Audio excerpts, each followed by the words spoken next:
नमस्ते। चलिए, बिना किसी देरी के आज की इस चर्चा में सीधे उतरते हैं। आज के इस विश्लेषण में हम भारतीय इतिहास के सबसे प्रखर और ऊर्जावान राष्ट्रवादियों में से एक सुभाष चंद्र बोस पर बात करने वाले हैं। हम ये समझेंगे कि कैसे उनके बिल्कुल अलग दृष्टिकोण और सैन्य अभियानों ने भारत में ब्रिटिश शासन के अंत को असल में बहुत तेज कर दिया था। ये एक बेहद दिलचस्प सफर होने वाला है। आज हम इस पूरी यात्रा को इन 6 प्रमुख हिस्सों में समझेंगे। पहला, एक राष्ट्रवादी का निर्माण। दूसरा, कांग्रेस के भीतर उनका उदय। तीसरा, उनका वैचारिक विभाजन। चौथा, वैश्विक गठबंधनों का निर्माण। पांचवा, आज़ाद हिंद फौज। और अंत में उनकी एक स्थायी विरासत। तो चलिए पहले भाग से शुरुआत करते हैं, एक राष्ट्रवादी का निर्माण। 1897 में कटक में जन्मे बोस शुरुआत से ही एक विद्रोही देशभक्त थे।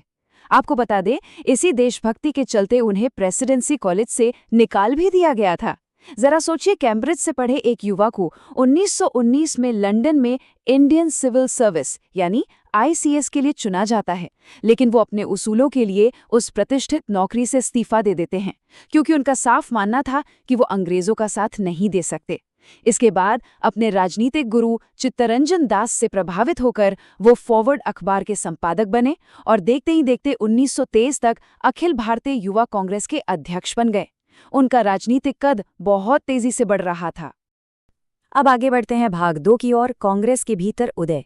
भारतीय राष्ट्रीय कांग्रेस में उन्होंने युवाओं और ट्रेड यूनियनों को इतने बेहतरीन तरीके से संगठित किया कि 1930 आते आते वे कलकत्ता के मेयर चुन लिए गए। लेकिन इन सब के बीच उनका अंतिम लक्ष्य क्या था? वो था स्वराज। उनके लिए स्वराज का बस एक ही मतलब था, बिना किसी शर्त के स्वशासन और ब्रिटिश शासन से पूर्ण स्वतंत्रता।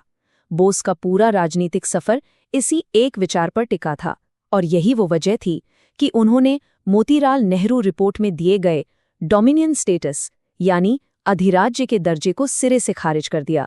उनके लिए पूर्ण आज़ादी से कम कुछ भी मंजूर नहीं था। और यही बात हमें तीसरे भाग पर ले आती है, वैचारिक विभाजन। 1930 के दशक तक आते आते तनाव काफी बढ़ चुका था। वामपंथी राजनीति से जुड़े बोस ने जब सविनय अवज्ञा आंदोलन को रोका गया और गांधी-इरविन समझौता हुआ तो उसका खुलकर और कड़ा विरोध किया। उस समय कांग्रेस के भीतर एक साफ लकीर खिंच चुकी थी। एक तरफ बोस का गुट था जो पूरी तरह से पूर्ण स्वराज चाहता था और जरूरत पड़ने पर बल प्रयोग या कट्टरपंथी समाजवादी रास्ते अपनाने से भी पीछे हटने को तैयार नहीं था। और दूसरी तरफ थी गांधी जी के नेतृत्व वाली मुख्य धारा की कांग्रेस, जो सख्त अहिंसा और अपने शांतिपूर्ण दृष्टिकोण पर अड़ी थी। ये टकराव इतना गहरा था कि 1938 में कांग्रेस अध्यक्ष बनने और 1939 में गांधी जी के उम्मीदवार को हराने के बावजूद इन गहरे मतभेदों के चलते बोस को अंततः अध्यक्ष पद से इस्तीफा देना पड़ा। खैर, इस इस्तीफे का मतलब ये बिल्कुल नहीं था कि उनका सफर रुक गया, बल्कि इसके ठीक विपरीत उन्होंने अपने गृह राज्य बंगाल में अपने विशाल जनसमर्थन और राजनीतिक वामपंथ को एक साथ लाने के लिए ऑल इंडिया फॉरवर्ड ब्लॉक नाम के एक नए गुट का गठन कर दिया। अब आते हैं चौथे हिस्से पर, वैश्विक गठबंधनों का निर्माण। द्वितीय विश्व युद्ध शुरू हो चुका था और बोस भारत में नजरबंद थे, लेकिन उन्होंने बाहर से भारत को आज़ाद कराने की एक बेहद साहसिक रणनीति तैयार की। सच कहूं तो उनका ये पलायन किसी थ्रिलर फिल्म से कम नहीं है। उन्होंने अपनी नजरबंदी से एक नाटकीय पलायन किया। पेशावर और अफगानिस्तान के चुनौतीपूर्ण और खतरनाक रास्तों से होते हुए वो पहले यूरोप में बर्लिन पहुंचे और फिर विदेशी सैन्य मदद जुटाने के लिए दक्षिण पूर्व एशिया में जापान और सिंगापुर तक का सफर तय किया। यूरोप पहुंचकर उन्होंने विशुद्ध रूप से रणनीतिक कदम उठाए। उन्होंने बर्लिन में फ्री इंडिया सेंटर की स्थापना की। भारत की आज़ादी के लिए उन्होंने धुरी राष्ट्रों जैसे हिटलर और मुसोलिनी से सामरिक मदद मांगी। इसके अलावा उन्होंने उत्तरी अफ्रीका में पकड़े गए भारतीय युद्धबंदियों को मिलाकर इंडियन लीजन बनाया और जर्मन प्रायोजित आज़ाद हिंद रेडियो से प्रसारण शुरू किया। और यहाँ इतिहास का एक बहुत ही दिलचस्प और भावुक पहलू सामने आता है। अतीत में उनके और गांधी जी के बीच चाहे कितने भी गहरे वैचारिक मतभेद रहे हों, लेकिन 6 जुलाई 1944 को इसी आज़ाद हिंद रेडियो पर अपने प्रसारण में बोस ने पूरे सम्मान के साथ महात्मा गांधी को पहली बार राष्ट्रपिता कहकर संबोधित किया। ये दिखाता है कि रास्ते भले ही अलग थे, लेकिन मंजिल और आपसी सम्मान एक ही था। भाग 5, आज़ाद हिंद फौज यानी INA।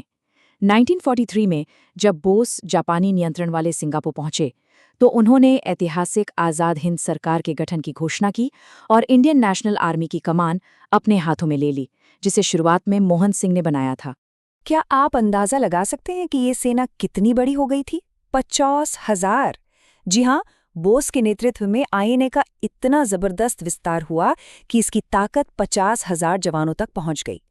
इसमें मलाया अभियान के युद्धबंदी तो थे ही, साथ ही बड़ी संख्या में आम नागरिक भी स्वयं सेवक के तौर पर शामिल हुए थे।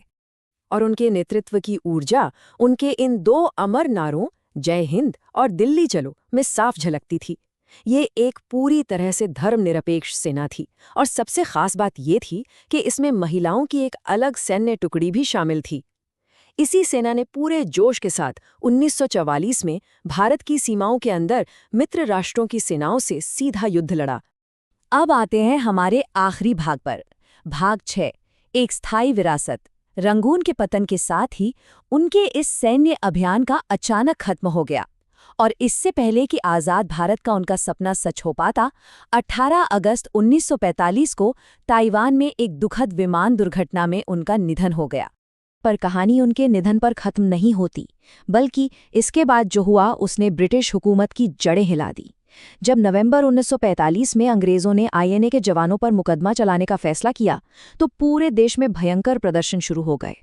इसका सबसे बड़ा असर ये हुआ कि खुद ब्रिटिश भारतीय सेना के भीतर भारी असंतोष फैल गया, जिसका नतीजा फरवरी 1946 के महान बॉम्बे नौसेना विद्रोह के रूप में सामने आया।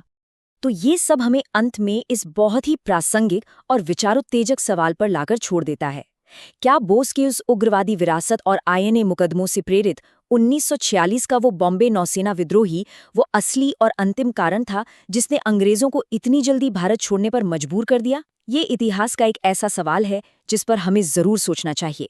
आज के इस विश्लेषण में हमारे साथ जुड़ने के लिए आपका बहुत बहुत धन्यवाद।